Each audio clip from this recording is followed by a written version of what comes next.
Eu sou Silvia Fiuza, formada em Dermatologia pelo Instituto de Dermatologia Professora Zulay, da Santa Casa da Misericórdia do Rio de Janeiro. E concluí recentemente o Observership na Universidade de Washington. O assunto que eu vou estar apresentando aqui hoje é um assunto que eu considero fascinante, que é o novo rumo da dermatologia mundial, trazendo conceitos e soluções inovadoras. Aí, diante desse tema, eu adorei, só que eu me vi assim, qual a primeira impressão, qual a figura que eu vou colocar? Aí eu achei essa aqui é perfeita, né? Para onde caminha a dermatologia? Em pinceladas, porque eu tenho 20 minutos, então vai ter que ser acelerado. Então, a dermatologia, assim como as demais especialidades na área da medicina, ela avança na direção da terapia personalizada, baseada num conhecimento cada vez maior que a gente tem do material genético, desde o projeto Genoma Humano. Hoje nós já temos estudos que avaliam a resposta de transcrição de queratinócitos quando submetidos a diversos agentes. Exemplo, radiação ultravioleta, corticoterapia e retinoides. E isso vai estar orientando a nossa terapêutica no futuro breve. Os maiores avanços que a genética já nos trouxe foi no tratamento do melanoma. Então, nós sabemos que o melanoma é das doenças dermatológicas a mais grave, com a maior taxa de mortalidade, e o melanoma metastático tem um prognóstico extremamente sombrio, cerca de 1 ano a partir do diagnóstico inicial. Então, os avanços genéticos buscaram focar no melanoma e já se identificou que pelo menos metade dos pacientes eles têm uma mutação específica no gene BRAF. E essa mutação, ela gera uma desregulação da proteína quinase ativadora da mitogênese. Então, o que acontece é o que está nessa figura, a gente tem uma cascata de mediadores intracelulares que culminam com a sobrevivência e a proliferação celular, ou seja, com a oncogênese no melanoma. O que se tem hoje?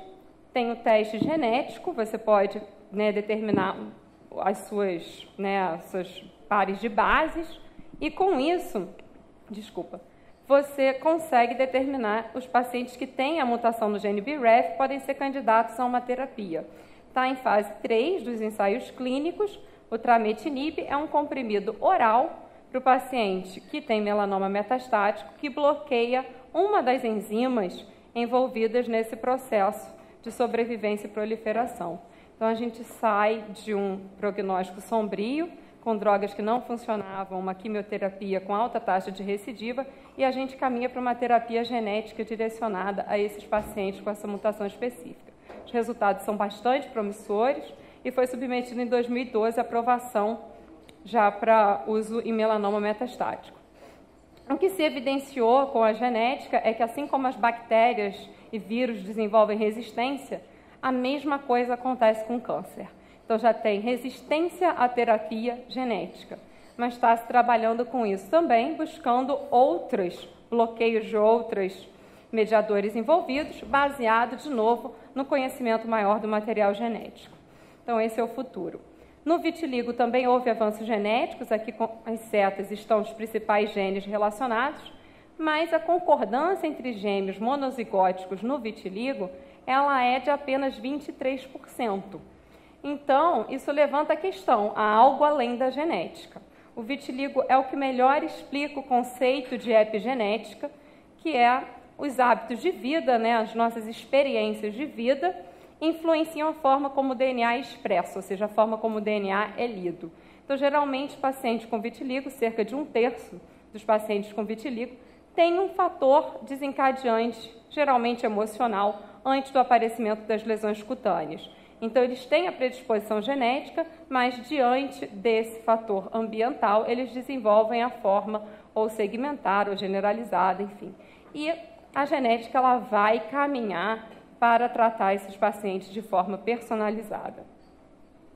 Então, a terapia personalizada, a terapia individualizada, ela é o futuro da dermatologia, sem dúvida alguma, e ela já oferece, no momento, uma vantagem muito grande com relação à indústria. Isso foi destacado nesse artigo de 2013, que era terapia farmacêutica individualizada como uma opção corrente na dermatologia, as vantagens que isso permite. Então, eu listei algumas delas, né? Atuar em diferentes mecanismos patológicos de uma mesma doença, atuar em diferentes doenças em um mesmo paciente, dando a conveniência ao paciente de uso de uma vez ao dia, a escolha de ativos, inclusive a escolha de ativos sinérgicos, que podem estar um contribuindo para o outro, o ajuste da dose de cada um desses ativos, a escolha também de veículos inovadores, e com isso a gente consegue aumentar a eficácia clínica, reduzir efeito adverso, melhorar a adesão do paciente ao tratamento e garantir qualidade de vida aos nossos pacientes. Um outro avanço muito grande que houve na dermatologia foi referente aos estudos científicos toxicológicos.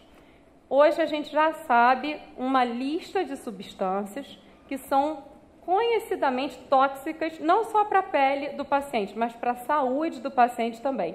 E há outras que ainda estão sobre alguma controvérsia.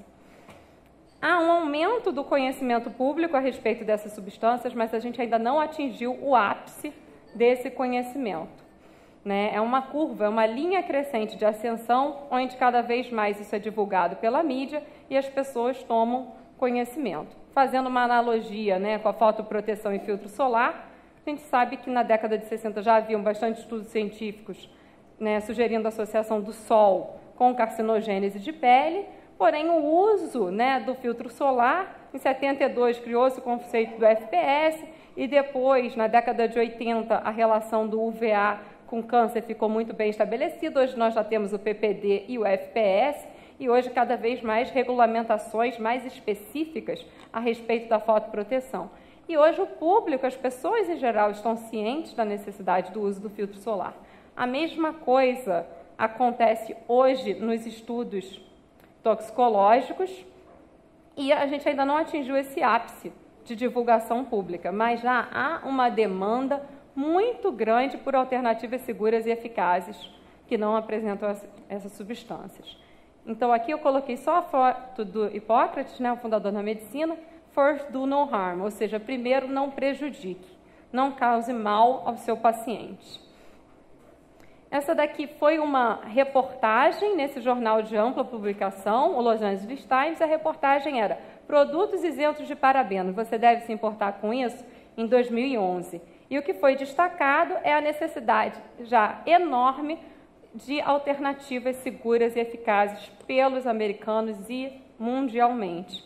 Ou seja, as pessoas buscam ingredientes naturais e puros, sem substâncias nocivas. Então, olhando os parabenos, eles estão presentes na maioria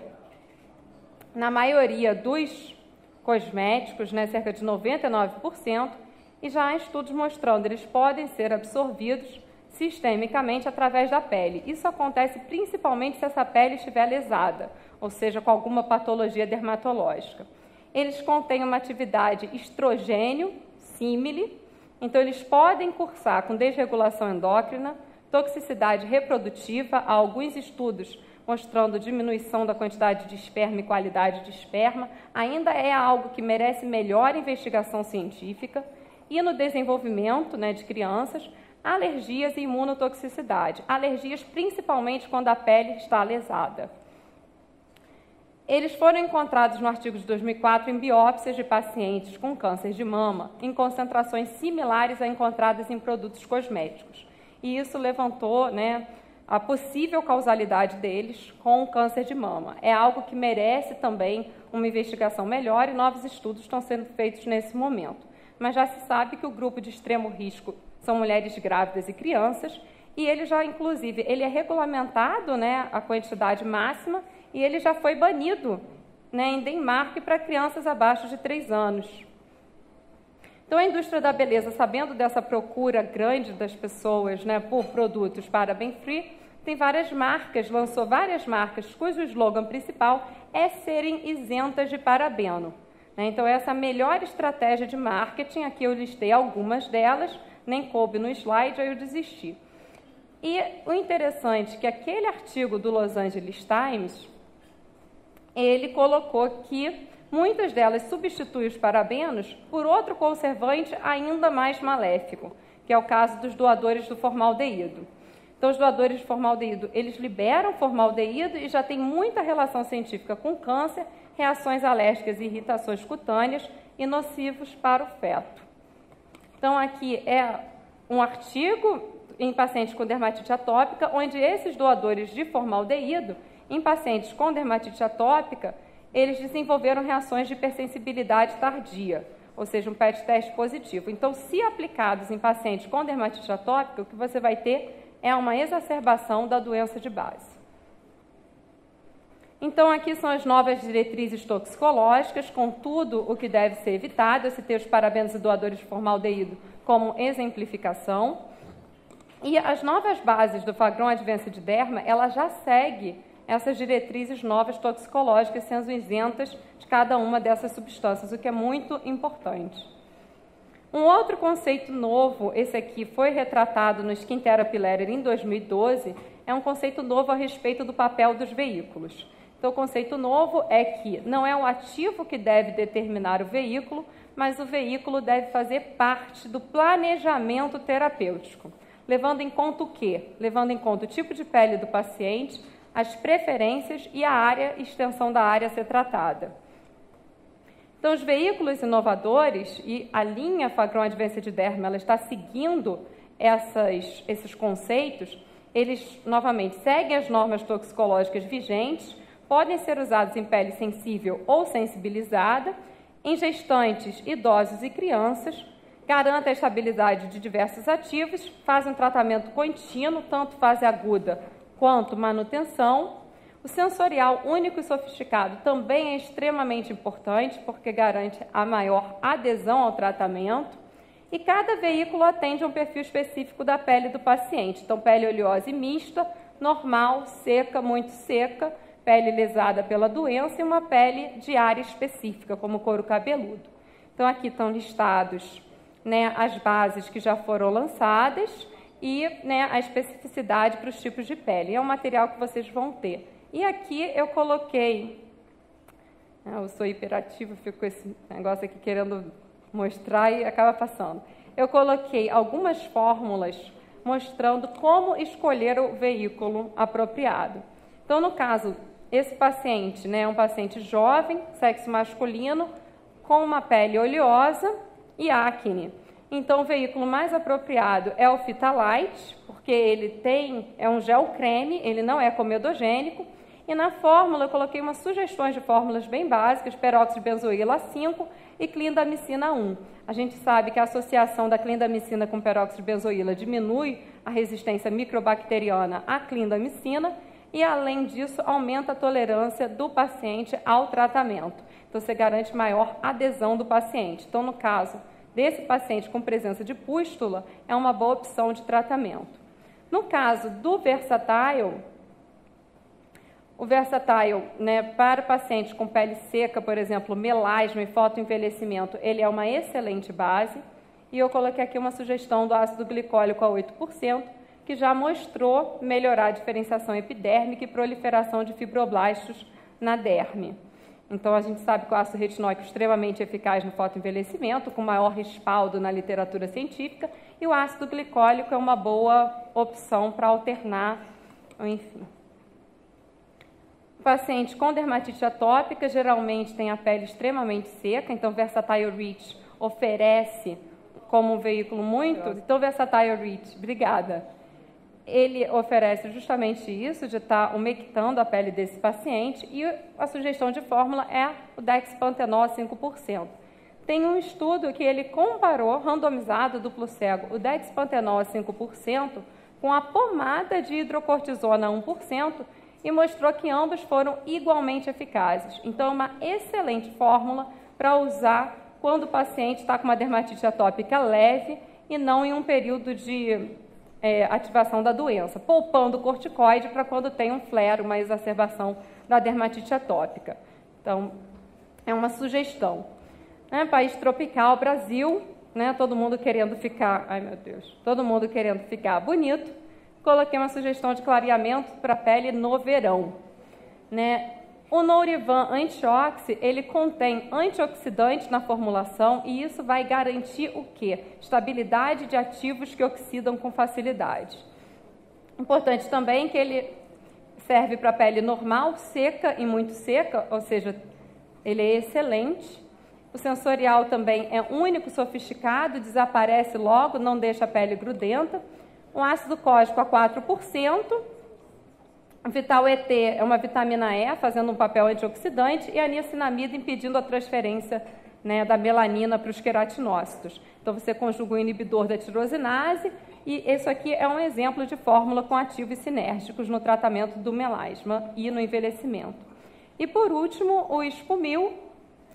Por último, espumil, uma base lipofílica em espuma, para ser usado em área específica, geralmente no couro cabeludo.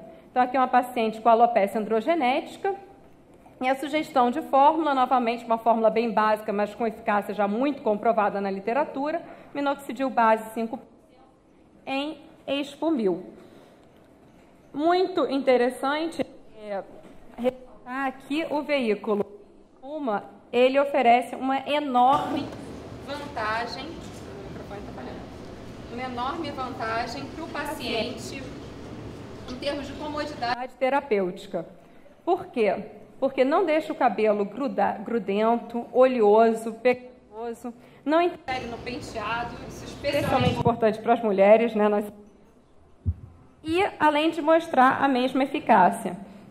Então, esse estudo randomizado duplo cego, ele comparou minoxidil a 5% em espuma, usado uma vez ao dia, com a solução hidroalcoólica a 2% 2 vezes ao dia.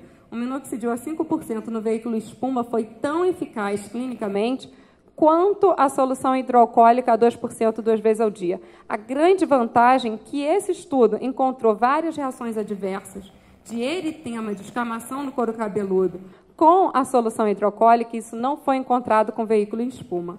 A outra vantagem do estudo, os pacientes preferiram pela comodidade, aquilo que eu já falei com relação ao penteado e o cabelo. Então, concluindo, né, o futuro da dermatologia aponta na direção da terapia personalizada, baseado no conhecimento cada vez maior do nosso material genético. A crescente conscientização também pela toxicidade, né, das substâncias, e a demanda já existe por alternativas seguras e eficazes, e o novo papel dos veículos. Os veículos têm que fazer parte do planejamento terapêutico. Muito obrigada. Está aqui o meu contato por e-mail, vocês vão ter, né, já tem no pendrive, e espero que vocês aproveitem. Tenham uma ótima noite.